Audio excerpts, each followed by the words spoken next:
Hello students, this video is for 10th class students and the homework is at the end of the video.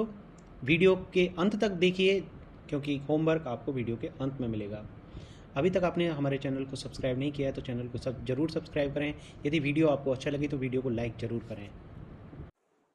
Hello students, 10th class students के लिए अपना जो topic चल रहा है वो है प्रेजेंट इंडेफिनिट टेंस। और इस टेंस में हमने लास्ट क्लास में पढ़ाया था आपको पहचान, किस तरह से आप हिंदी के वाक्यों को पहचानेंगे। हिंदी के वाक्यों में शब्द जो है वो ता है, ती है, ते है और ता हूँ, ये शब्द हिंदी के वाक्यों के बाद में आते हैं। इसके बाद में हमने लास्ट क्लास में आपको बताई थी हेल्पिंग वर्ब। हेल्पिंग वर्ब इस टेंस में दो होती हैं, एक तो होती है डू या दूसरी होती है डज। डू का प्रयोग आप करेंगे आई, वी, यू और दे इनके साथ में, और डज का प्रयोग आप करेंगे ही, सी, इट या एक नाम के साथ में, या एक नाम। डू या डज दोनों का ही प्रयोग केवल इंटरोगेटिव एंड नेगेटिव सेंटेंस में किया जाता है। इसके बाद में आते हैं मेन वर्ब, और मेन वर्ब में मैंने आपको लास्ट क्लास में बताया था कि यहाँ पे वर्ब की फर्स्ट फॉर्म का प्रयोग हम करते हैं। यदि हमारा सब्जेक्ट सिंगुलर होता है तो हम एस या ईएस का प्रयोग करेंगे, अन्यथा नहीं करेंगे। ये केवल सिंगुलर सब्जेक्ट होने पर ही हम करेंगे। सिंगुलर सब्जेक्ट के बाद में सिंगुलर सब्जेक्ट यही वाले हैं ही, सी, इट या एक नाम। इसके बाद में हमने बताया था कि इंटरोगेटिव या नेगेटिव सेंटेंस हो, जब सेंटेंस हो इंटरोगेटिव या नेगेटिव तो उस कंडीशन में आपको वर्ब की फर्स्ट फॉर्म का ही प्रयोग करना है। यहाँ तक मैंने लास्ट क्लास में बताया था। इसके बाद में अब हम यहाँ पे अगला टॉपिक शुरू कर रहे हैं और वो है सेंटेंस स्ट्रक्चर। सेंटेंस स्ट्रक्चर, वाक्य संरचना, किस प्रकार से हिंदी के वाक्य को इंग्लिश में चेंज करेंगे, तो हम क्या सेंटेंस स्ट्रक्चर फॉलो करेंगे तो उसको यहाँ पे देख लेते हैं। सबसे पहले हम यहाँ पे ले रहे हैं असर्टिव सेंटेंस।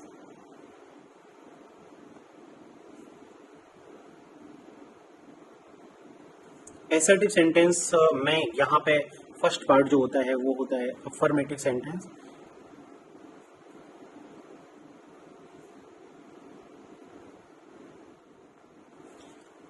ये साधारण वाक्य होते हैं, और साधारण वाक्य जो होते हैं उनमें क्या सेंटेंस स्ट्रक्चर फॉलो किया जाता है। सबसे पहले हम रखेंगे सब्जेक्ट या फिर कर्ता। इसके बाद में हम वर्ब की फर्स्ट फॉर्म का प्रयोग करेंगे। यदि हमारा सब्जेक्ट सिंगुलर है तो हम यहाँ पे एस या ईएस का प्रयोग करेंगे, अन्यथा नहीं करेंगे। यदि हमारे सब्जेक्ट यहाँ पर आई, वी, यू, दे ये वाले हैं, आई, वी, यू, दे दो या दो से अधिक नाम आते हैं, तो हम यहाँ पर सब्जेक्ट के बाद में एस या ईएस का प्रयोग नहीं करेंगे। सब्जेक्ट के बाद में डायरेक्ट ही वर्ब की फर्स्ट फॉर्म का प्रयोग करेंगे। फिर इसके लास्ट में हम लगा देंगे यहाँ पे ऑब्जेक्ट, और ये होता है कर्म हिंदी में। और इसके बाद में हम यहाँ पे प्रयोग करेंगे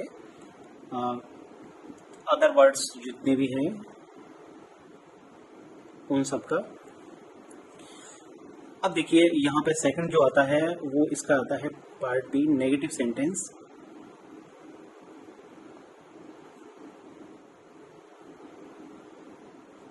इनको बोलते हैं नकारात्मक वाक्य।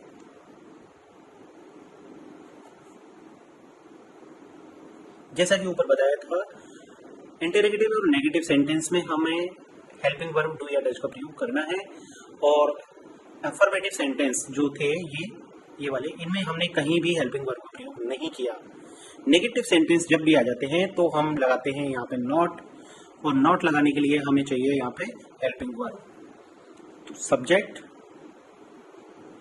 सबसे पहले रहेगा, इसके बाद में हम प्रयोग करेंगे डू या डज का।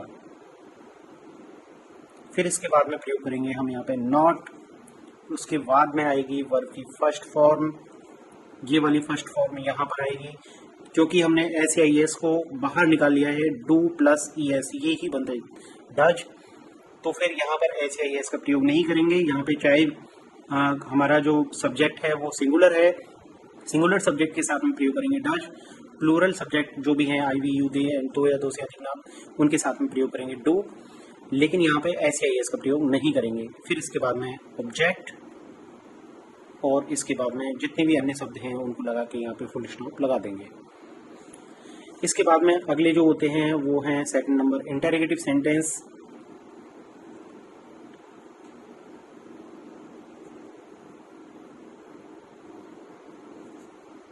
Interrogative, this word has come from British English and interrogate means प्रश्न पूछना। तो ये जो वाक्य होते हैं ये है प्रश्नवाचक वाक्य। प्रश्नवाचक वाक्यों में जब प्रश्न पूछा जाता है तो यहाँ पर हम तो हिंदी में वाक्य प्रारंभ में लगाते हैं क्या शब्द। हिंदी वाक्यों के प्रारंभ में हम क्या शब्द लगाते हैं, जैसे कि क्या तुम केला खाते हो, क्या तुम सेब खाते हो, क्या तुम तेज दौड़ते हो। लेकिन जितने भी इंटरोगेटिव सेंटेंस होते हैं वहां पर हम हेल्पिंग वर्ब को सब्जेक्ट से पहले लेके आते हैं। सब्जेक्ट बाद में आएगा, हेल्पिंग वर्ब पहले आएगी। तो यहां पर हमारी हेल्पिंग वर्ब है डू या डज, इनको पहले लेके आएंगे, फिर इसके बाद में सब्जेक्ट लगाएंगे। क्योंकि डू या डज बाहर आ चुके हैं इसलिए यहाँ पे वर्ब की फर्स्ट फॉर्म, फिर ऑब्जेक्ट और इसके बाद में अन्य शब्द जितने भी हैं और लास्ट में क्वेश्चन मार्क। इसको नहीं भूलना है आपको। एंड लास्ट जो अपना टाइप है वो है interrogative negative. If the sentence is interrogative and also negative, what do we do in that case? प्रश्नवाचक नकारात्मक। यदि कुछ वाक्य इस प्रकार के आते हैं जैसे कि मान लीजिए क्या आप आम नहीं खाते हो, क्या आप दूध नहीं पीते हो, क्या आप चाय नहीं पीते हो, क्या आप केले नहीं खाते हो, क्या आप कॉफी नहीं पीते हो, क्या आप सुबह देर से नहीं जल्दी नहीं जागते हो। इस तरह के प्रश्न को इंग्लिश में ट्रांसलेट करने के लिए सबसे पहले लेके आएंगे डू या डज, फिर इसके बाद में सब्जेक्ट, फिर इसके बाद में यहां पर लगाएंगे नॉट, फिर वर्ब की फर्स्ट फॉर्म प्लस ऑब्जेक्ट।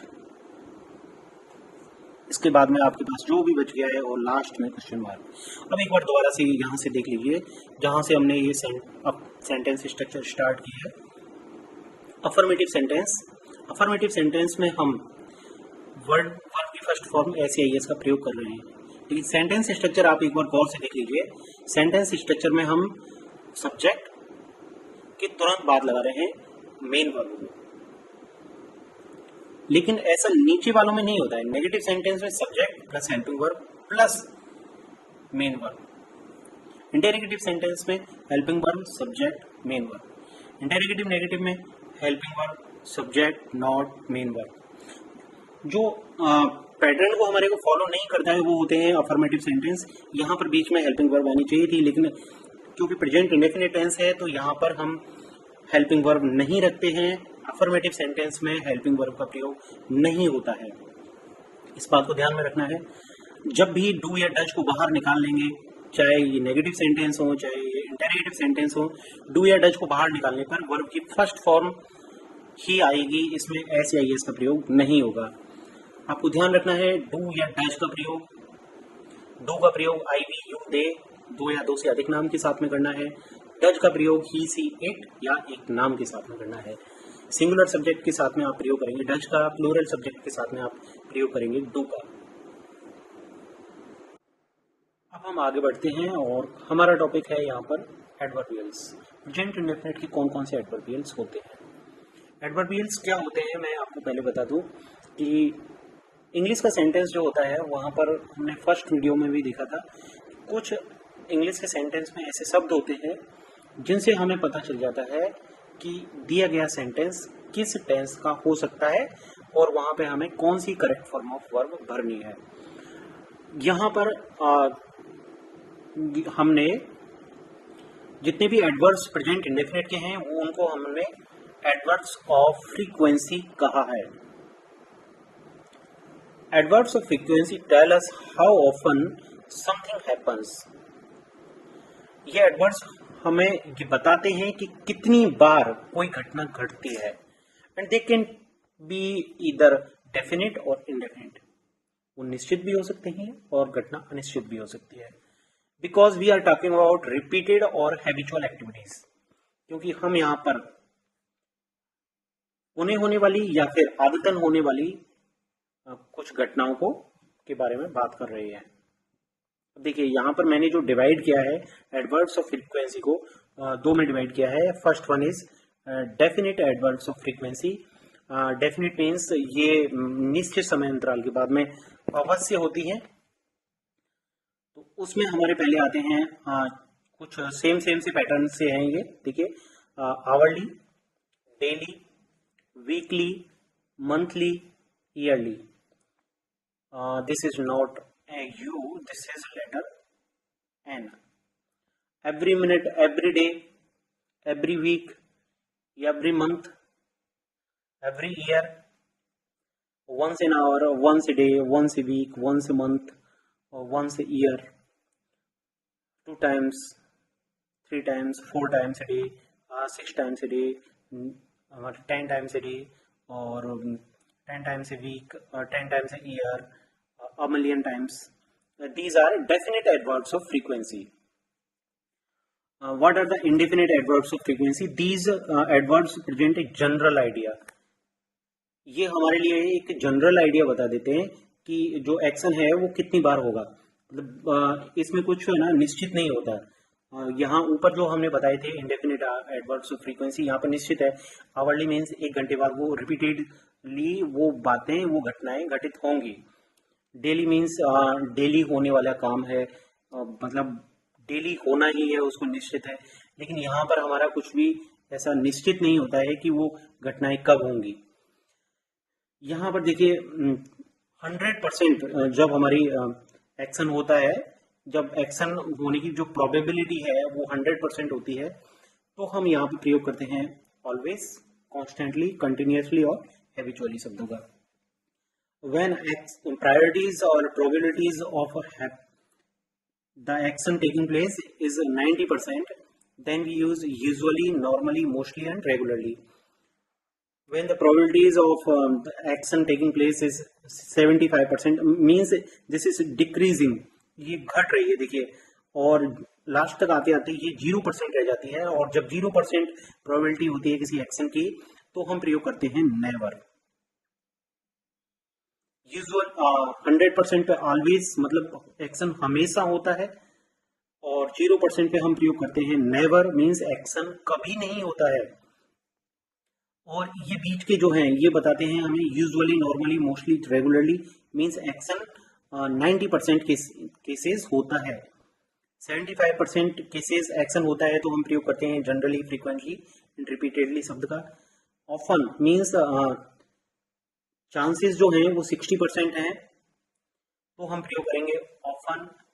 यदि चांसेस बहुत कम हैं, घटते जा रहे हैं, तो समटाइम्स का प्रयोग करते हैं, अकेजनली, स्पोरेडिकली। और चांसेस जब बहुत कम होते हैं तो हम प्रयोग करते हैं सेल्डम, रेयरली, इनफ्रीक्वेंटली जैसे शब्दों का। और जब चांसेस बिल्कुल नहीं होते हैं, 0% प्रोबेबिलिटी होती है, तो हम प्रयोग करते हैं नेवर शब्द का। देखिए ये सभी जो हैं दीज आर एडवर्बियल्स। एडवर्बियल्स का प्रयोग हम जो है हम करेंगे जब हम करेक्ट फॉर्म ऑफ वर्ब का सीखेंगे। करेक्ट फॉर्म ऑफ वर्ब में ये वाले जो वर्ड्स हैं, ये words hourly, daily, weekly, monthly, और ये इंडेफिनिट एडवर्ब्स ऑफ फ्रीक्वेंसी जैसे कि ऑलवेज, कॉन्स्टेंटली, कंटिन्यूसली, हैबिचुअली, ये शब्द तो वहां पे पहले से दिए हुए होते हैं। और इन शब्दों के आधार पे हम पता करते हैं कि दिया गया जो सेंटेंस है वो प्रेजेंट इंडेफिनिट का है।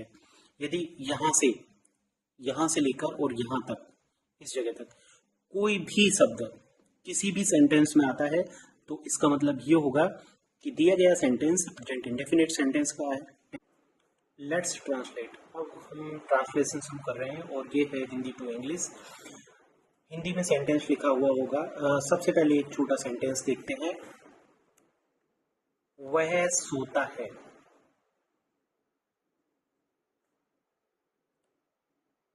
यहाँ पर देखिए सब्जेक्ट है वह, इसको इंग्लिश में बोलते हैं ही। सबसे पहले हमें ये पहचानना है कि ये वाक्य जो है इसकी पहचान क्या है, कैसे पहचानेंगे। लास्ट में शब्द आ रहे हैं ता है, इससे पता चलता है कि दिया गया वाक्य प्रेजेंट इंडेफिनिट टेंस का है। जो प्रेजेंट इंडेफिनिट टेंस का है तो इसमें ये पहचानना है कि वाक्य किस टाइप का है, असर्टिव सेंटेंस है, नेगेटिव है, इंटेरोगेटिव है या इंटेरोगेटिव नेगेटिव है। वाक्य हमारा यहाँ पे अफर्मेटिव सेंटेंस है। अफर्मेटिव में ये है साधारण वाक्य।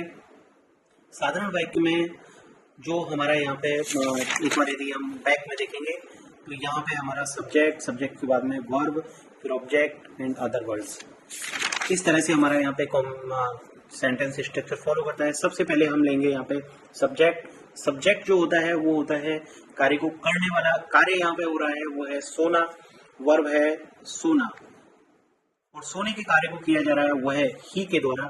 सबसे पहले हम सब्जेक्ट रखेंगे ही, इसके बाद में मेन वर्ब है सोना, इसके लिए प्रयोग करेंगे स्लीप। लेकिन यहाँ पर हमारा सब्जेक्ट जो है वो सिंगुलर है, और सिंगुलर सब्जेक्ट के साथ में हम यहाँ पे एस, स्लीप, इसके साथ में लगा देंगे एस। एस या एस का प्रयोग किस प्रकार से होगा ये मैं यहाँ पे आपको बता देता हूं। जो भी वर्ब्स होती हैं उन वर्ब्स को सिंगुलर बनाने के लिए या फिर ही सी इट के साथ में उनमें एस या एस का प्रयोग किस प्रकार से करना है। यदि किसी वर्ब के अंत में double S, S H, C H,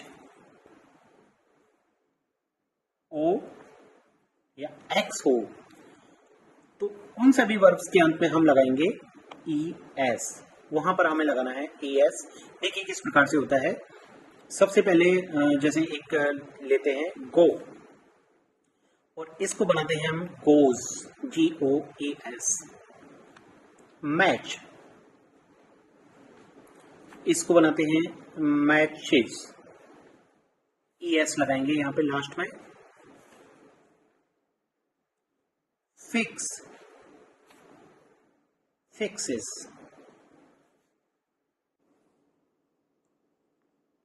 gas,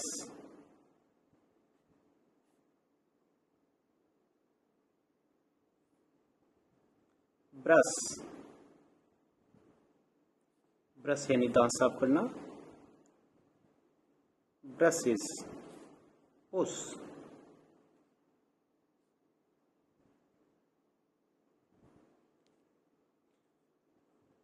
यदि कुछ वर्ब्स ऐसी होती हैं जहां पे अंत में वाई हो और वाई से पहले एक कॉन्सोनेंट हो, व्यंजन हो, तो वहां पे हमें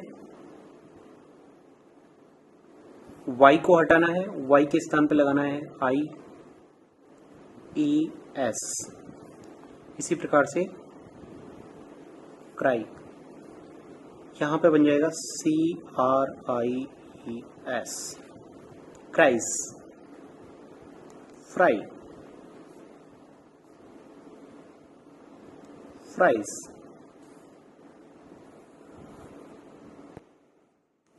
लेकिन यदि शब्द इस प्रकार से हो जहां पर वाई से पहले वॉवल साउंड हो, वॉवल लेटर हो, तो वहां पे हमें वाई का कुछ नहीं करना है, इसके तुरंत बाद लगा देंगे एस। इसके अलावा और जितने भी होते हैं वहां पे सभी में एस का प्रयोग करते हैं, वहां पे ई एस नहीं लगाते हैं। दोबारा से हम आते हैं अपने इसी सेंटेंस पर। इसको थोड़ा सा मॉडिफाई करते हैं और यहाँ पे हम सब्जेक्ट चेंज करते हैं। मैं सोता हूं,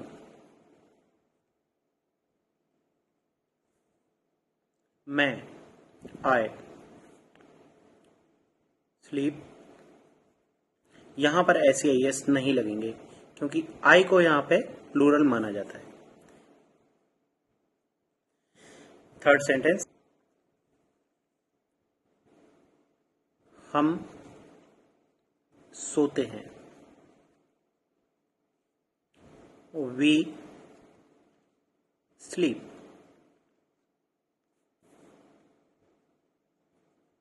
next sentence is something different. बारिश होती है.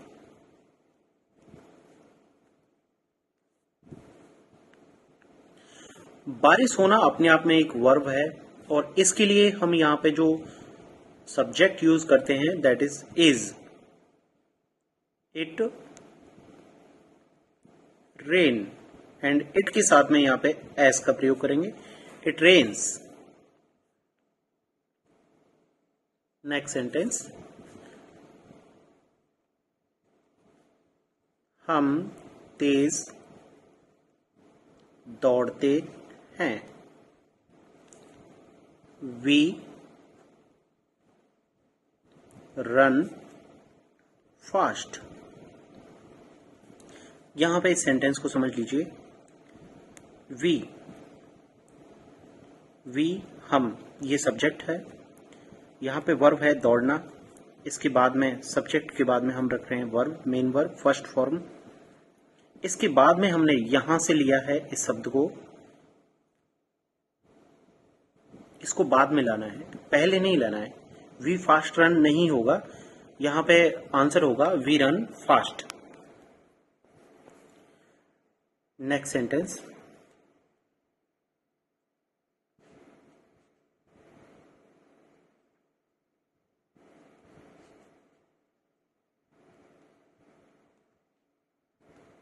वह आम खाती है. वह सी खाना, ईट और इसके साथ में हम लगा देंगे यहां पे एस. आम मैंगोज. सी ईट मैंगोज.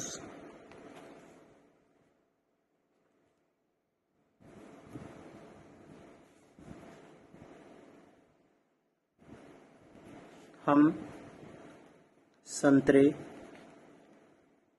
खाते हैं. वी ईट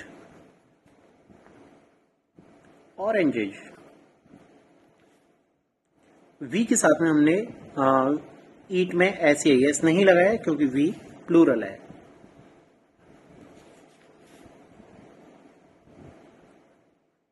वे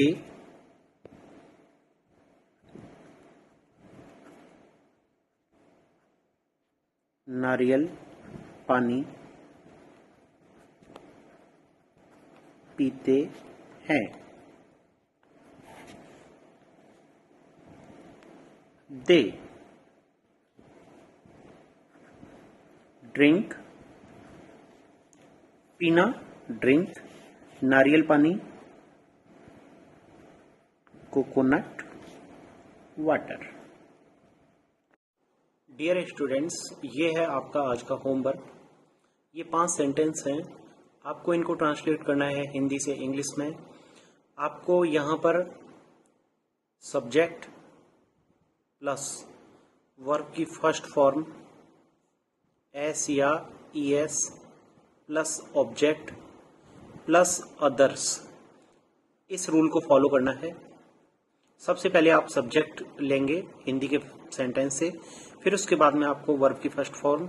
यदि सब्जेक्ट जो है वो आपका सिंगुलर है जैसे कि इस सेंटेंस में और यहाँ पर, तो फिर आप वर्ब की फर्स्ट फॉर्म में एस या ईएस लगाएंगे, अन्यथा नहीं लगाएंगे.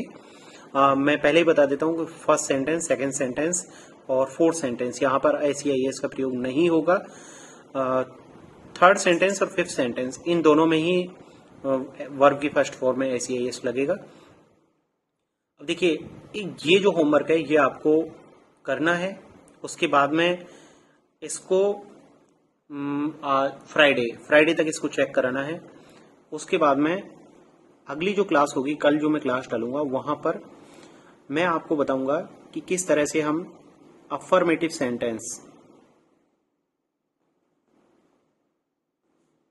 और इससे बनाएंगे हम नेगेटिव सेंटेंस,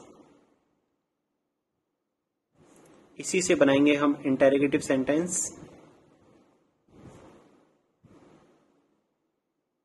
और इसी से बनाएंगे हम इंटेरोगेटिव एंड नेगेटिव सेंटेंस. फिर इसके बाद में अगली क्लास में मैं यहाँ पे पढ़ाऊंगा कॉन्ट्रैक्शंस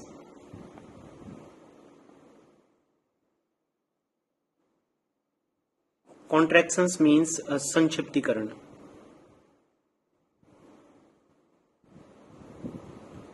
ये हिंदी शब्द है इसके लिए।